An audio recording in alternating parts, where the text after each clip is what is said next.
बन सकते हो। ओम शांति। आज की अव्यक्त मुरली है नॉलेज की लाइट से पुरुषार्थ का मार्ग स्पष्ट।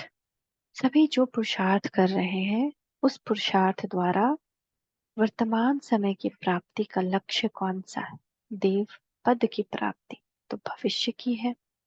देवता तो हम भविष्य बनेंगे ना, लेकिन वर्तमान में हमको क्या बनना है? वर्तमान समय पुरुषार्थ की प्राप्ति का लक्ष्य कौन सा है? तो सबने कहा फरिश्ता बनना।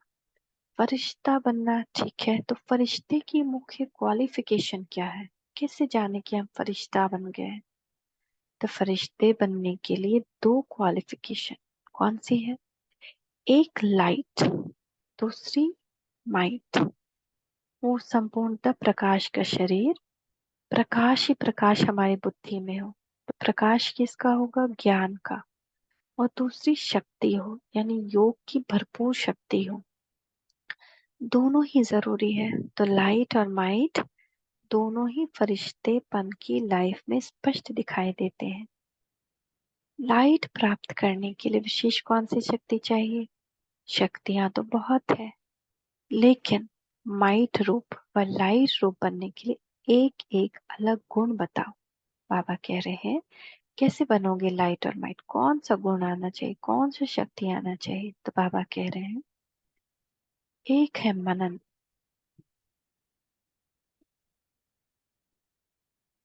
और दूसरा है सहन शक्ति। तो जितनी सहन शक्ति होती है उतनी सर्वशक्तिमान की सर्व शक्तियां स्वतः प्राप्त होती है।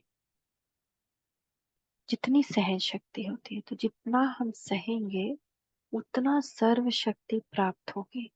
तो कितना बड़ा चाबी मिल गया ना। जितनी सहन शक्ति होती है उतनी सर्वशक्तिमान की सर्व शक्तियां स्वतः प्राप्त होती। फिर नॉलेज को भी लाइट कहते हैं ना। तो पुरुषार्थ के मार्ग को सहज और स्पष्ट करने के लिए भी नॉलेज की लाइट चाहिए। इस लाइट के लिए मनन शक्ति चाहिए। तो एक है नॉलेज ना, ज्ञान। तो ज्ञान जो हम ये ले रहे हैं बाबा से, तो ये लाइट हमारे अंदर कब आएगी? जब हम इस ज्ञान के लिए मनन करें, मनन इसका करें, इसको मन में समाएं, इसके ऊपर चिंतन करें। तो एक मनन शक्ति, दूसरी सहन शक्ति। अगर ये दोनों ही शक्तियां हैं तो फरिश्ता स्वरूप का चलते फिरते किसको भी साक्षात्कार हो सकता है। अगर हम ये दोनों शक्ति अपने अंदर धारण करें तो हम खुद भी अपने फरिश्ते स्वरूप का अनुभव करेंगे और दूसरों को भी साक्षात्कार होगा। सहन शक्ति से सर्व गुणों की प्राप्ति हो ही जाती।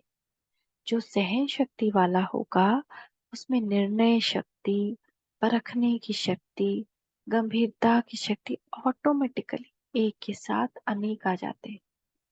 सहन शक्ति भी आवश्यक है और मनन शक्ति भी आवश्यक है।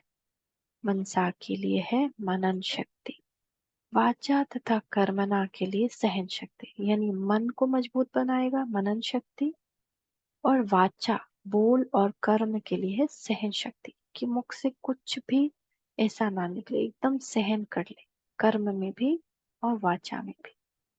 सहन शक्ति है तो फिर जो शब्द बोलेंगे वो साधारण नहीं है ना।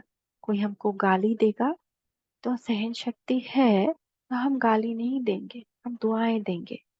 कोई हमको खाना फेंक देगा तो हम, सहन शक्ति है तो हम क्या करेंगे? फिर से जब परोसेंगे तो प्रेम से ही परोसेंगे, तो हमारे कर्म साधारण नहीं होंगे, श्रेष्ठ होंगे। दूसरा, कर्म भी जो करेंगे वह उसके ही प्रमाण करेंगे। तो ये दोनों शक्ति, मनन शक्ति, सहन शक्ति की आवश्यकता है। सहन शक्ति वाले कार्य में भी सफल हो जाते हैं। सहन शक्ति कमी के कारण कार्य की सफलता में भी कमी आ जाती है। सहन शक्ति वाले की ही अव्यक्त स्थिति व शुभ संकल्पों के स्वरूप की स्थिति रहेगी। सहनशील की सूरत में चमक रहेगी। कैसे भी संस्कार वाले होंगे तो उनको अपनी सहन शक्ति से टेम्पररी टाइम के लिए दबा लेंगे, है ना। कोई आया चिल्ला रहा है हम पे, हमें सहन शक्ति है तो हम चुप रहेंगे, है ना, शांत रहेंगे, हमारा फेस गंभीर रहेगा, एकदम शांत रहेगा। तो कोई भी कुछ भी जो बुरा होना है वो होगा ही नहीं, टेम्पररी के लिए वो सिचुएशन ही चला जाएगा। तो दोनों शक्तियां चाहिए। अपने पुरुषार्थ के मन के संकल्प चलाने में भी सहन शक्ति चाहिए, है ना। हम अपनी मन कितने संकल्प चलाते हैं तो इसमें भी सहन शक्ति चाहिए, जिसको कंट्रोलिंग पावर भी कहते हैं। तो सहन शक्ति का दूसरा रूप है कंट्रोलिंग पावर। सहन शक्ति है तो व्यर्थ संकल्पों को भी कंट्रोल कर सकते हैं। अगर सहन शक्ति है तो कितना भी व्यर्थ संकल्प चल रहा हो कंट्रोल आ जाएगा। तो स्टॉप, सहन शक्ति, सहन करके जो हुआ ठीक हो, स्टॉप। तो इन दोनों शक्तियों के लिए अटेंशन रखना है। नंबर वन बिजनेस मैन बनने के लिए सहज तरीका क्या है? तो हम लोग बिजनेस मैन है ना, ज्ञान रत्नों की एक्सचेंज करते हैं, बाप को अपना कखपन देते हैं और बाप से हम दिव्य बुद्धि, दिव्यता लेते हैं, सब कुछ श्रेष्ठ लेते हैं। तो अपने को बिजी रखने से ही नंबर वन बिजनेसमैन हो जाएंगे ना। हमको दूसरों से, कभी कभी हम बुरे बिजनेसमैन बन जाते हैं और क्या करते हैं, दूसरों की बुराई सुनते हैं और उस बुराई को अपने अंदर धारण कर लेते हैं। तो अपने को बिजी रखना नहीं आता, वह बिजनेसमैन के भी लायक नहीं कहा जाएगा। यहाँ बिजनेसमैन बनना अर्थात अपनी भी कमाई और दूसरों की भी कमाई। इसके लिए अपने को एक सेकंड भी फ्री नहीं रखना। कौन सा नंबर का बिजनेसमैन हो सब, कितना सेकंड अपने आप को फ्री रखते हो? जितना यहाँ गैलअप करेंगे उतना समझो अपने भविष्य के तख्त को भी गैलअप करेंगे। अच्छा चांस है, जो भी करना चाहे कर सकते हैं, फ्रीडम है सभी को। जितना मन से मैं सुख स्वरूप आत्मा हूँ, मुझसे सुख की किरणें निकल रही, मैं शांत स्वरूप आत्मा हूँ, मुझसे शांति की किरणें निकल रही। तो क्या होगा, अपनी भी कमाई हो रही है, दूसरों को भी शांति जा रही है, सुख जा रहा है। तो ऐसे बाबा कह रहे हैं आपको फ्रीडम है, आप चाहो तो जितना भी कर सकते हो। जितना चांस लेता है उतना समझो अपने को तख्त का निशान पक्का करता है। बिजनेसमैन का अर्थ ही है जो एक संकल्प भी व्यर्थ न जाए, हर संकल्प में कमाई हो। जैसे वह बिजनेसमैन एक एक पैसे को कितना बना देते हैं कमाई करके ना, जो अच्छा बिजनेसमैन है वो एक भी पैसा वेस्ट नहीं जाने देते। ऐसे ही हमारा एक भी संकल्प, एक भी सेकंड व्यर्थ न जाए।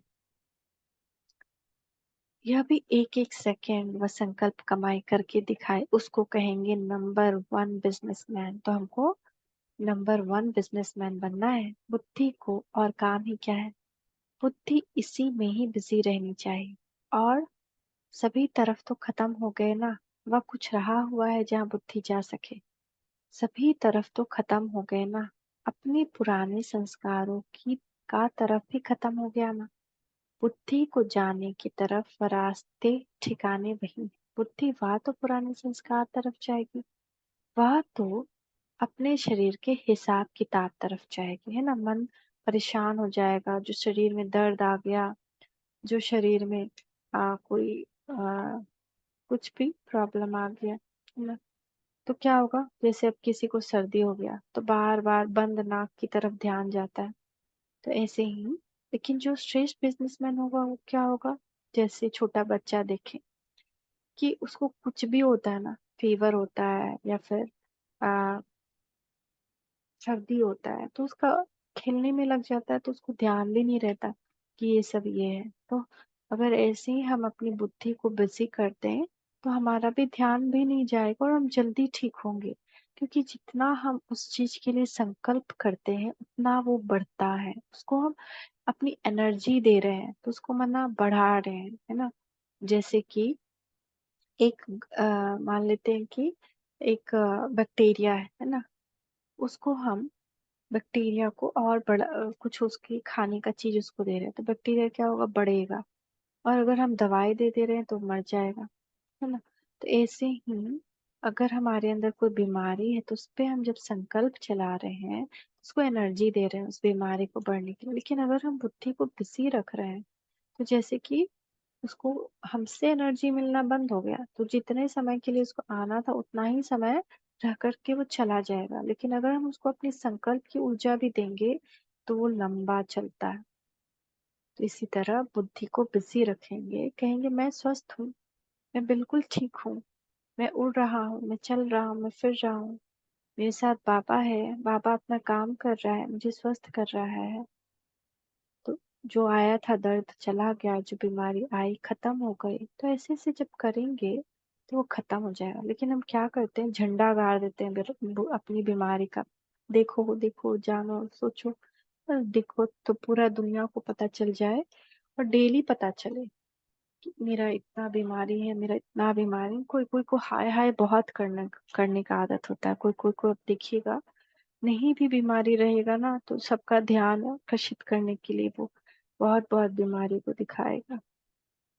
तो बाबा यही कहते हैं कि अगर तुम चाहते हो कि तुम्हारा वो सब खत्म हो जाए, तो उस पर बुद्धि हटाओ। वो व्यर्थ है ना, वो व्यर्थ और ही हमको समर्थ नहीं बनने दे, और कमाई भी नहीं होती, और ही जितना कमाया खत्म हो जाता है। तो जैसे एक बिजनेसमैन एक एक पैसे को कितना कमा लेता है, ऐसे हमको भी नंबर वन बनना चाहिए। तो बुद्धि को बिजी जब हम रखेंगे, तो पुराने संस्कार की तरफ सब तरफ हमारा ध्यान नहीं जाएगा। बुद्धि को जाने की तरफ व रास्ते ठिकाने वही।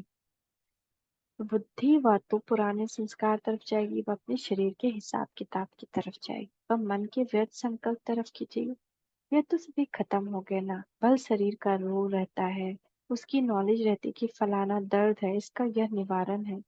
क्योंकि यह लक्ष्य है, जितना शरीर ठीक रखें उतना सर्विस करें। तो ऐसा नहीं कि शरीर को ठीक नहीं रखना है, उसका पूरा इलाज रखना है, जिससे जिससे हमको अच्छा उसके बारे में नॉलेज हो सके, उससे पूछना भी है। लेकिन जो उसके बारे में नॉलेज नहीं रखता, और जो उसको कुछ नहीं कर सकता, उससे उसका वर्णन करने का क्या फायदा। तो बाकी अपनेपन का कोई स्वार्थ नहीं है, सर्विस के निमित्त करते हो, ये साक्षीपन हुआ। अभी सिर्फ एक ही मार्ग रह गया, बाकी जो अनेक मार्ग होने के कारण बुद्धि भटकती थी, वह मार्ग सब बंद हो गए ना। तो बाबा आज क्या कर रहे हैं, सारे मार्ग बंद कर दे रहे हैं जहाँ बुद्धि भटकती है। तो जैसे ऑल माइटी गवर्नमेंट की सील लग गई, सील लगी हुई कभी खुलती नहीं है। जब तक मुद्दा पूरा ना हो, तो अपनी ऐसी चेकिंग करनी चाहिए। जैसे कोई की तकदीर में होता है, तो सर्कमस्टांसेस भी ऐसे बनते हैं जैसे कि लिफ्ट का रूप बन जाता है। यहाँ भी जिसकी कल्प पहले की तकदीर व ड्रामा की नूंद है, बल अपना भी पुरुषार्थ रहता है, लेकिन साथ साथ ये लिफ्ट भी दैवी परिवार द्वारा मिलती है, और बाप दादा द्वारा भी गिफ्ट मिलती है। तो यह भी चेक करना है कि बाप दादा द्वारा व दैवी परिवार द्वारा किस किस प्रकार की गिफ्ट प्राप्त हुई है। बड़े बड़े आदमियों को गिफ्ट मिलती है, तो शो केस में से संभाल कर रख देते हैं, उससे अपने देश का नाम बाला करते हैं। और यहाँ जो समय प्रति समय गिफ्ट प्राप्त हुई है, उस द्वारा बाप दादा का कुल का नाम बाला करना है। अच्छा, जैसे आप लोग शुरू में जब सर्विस पर निकले, तो नॉलेज की शक्ति तो कम थी, लेकिन सफलता किस शक्ति के आधार पर हुई, त्याग और स्नेह, बुद्धि की लगन। रात दिन बाबा और यज्ञ की तरफ जिगर से निकलता था बाबा और यज्ञ। इसी स्नेह ने सभी को सहयोग में लाया, तो इसी स्नेह की शक्ति से ही केंद्र बने। तो आदि स्थापना में जिस शक्ति से सहयोग दिया, अंत में भी वही होना है। तो कौन सी शक्ति, त्याग और स्नेह। इसी स्नेह की शक्ति से ही केंद्र बने, तो अब भी वही होना है। पहले साकार स्नेह से मन मना भव बने, साकार स्नेह ने सहयोगी बनाया व त्याग कराया। संगठन और स्नेह की शक्ति से घेराव डालना है। अभी देखो, बाहर विलायत में भी सर्विस की सफलता का मूल कारण स्नेह और सहयोगी बनने का घेराव है। ज्ञान का प्रैक्टिकल सबूत यही स्नेह और संगठन की शक्ति है। सर्विस की सफलता का मूल आधार यह है। कहाँ भी रहते हो, यह सोचना चाहिए किस रीति से प्लानिंग करें जिससे संदेश देने का कार्य जल्दी समाप्त हो। अभी तो बहुत रहा हुआ है, स्नेह से त्याग का भी जंप देने का उमंग आता है। आप सभी ने त्याग कैसे किया? रग रग में स्नेह भर गया तब जंप दे सके। फॉरेन वालों को भी लिख लिख कर भेजना कि अब जैसे ईश्वरीय खुमारी और खुशी में रहते आगे बढ़ते जाते हो, वैसे ही सदा खुमारी और खुशी में रहते सर्विस में सफल होते रहेंगे। विजय का तिलक तो लगा हुआ है, अपनी विजय का तिलक सदैव देखते रहना। बाकी अभी तक जो किया है उसके लिए बाप दादा भी देखकर हर्षित होते हैं, लेकिन आगे तो बढ़ना ही है। कोई वारिस बनाओ तभी शाबाश देंगे। अभी तक जो किया उसमें हर्षित होना है, वाह वाह करने का कार्य अभी करना है। हर्षित इसलिए होते क्योंकि खुमारी और खुशी अच्छी रीति कायम है। अभी तक रिजल्ट बहुत अच्छी है। उन्हों का कमांडर बहुत हिम्मतवान है। कोई भी कार्य में एक भी अपनी हिम्मत से पान का बीड़ा उठाता है तो दूसरा साथी बन जाते हैं। वैरायटी ग्रुप होते हुए भी गुलदस्ता अच्छा है, इसीलिए मुबारक देते हैं। अच्छा, मुबारक हो, मुबारक हो, मुबारक हो। मीठे मीठे बाप दादा को हम बच्चों का शुक्रिया। शुक्रिया बाबा, शुक्रिया। ओम शांति, ओम शांति, ओम शांति।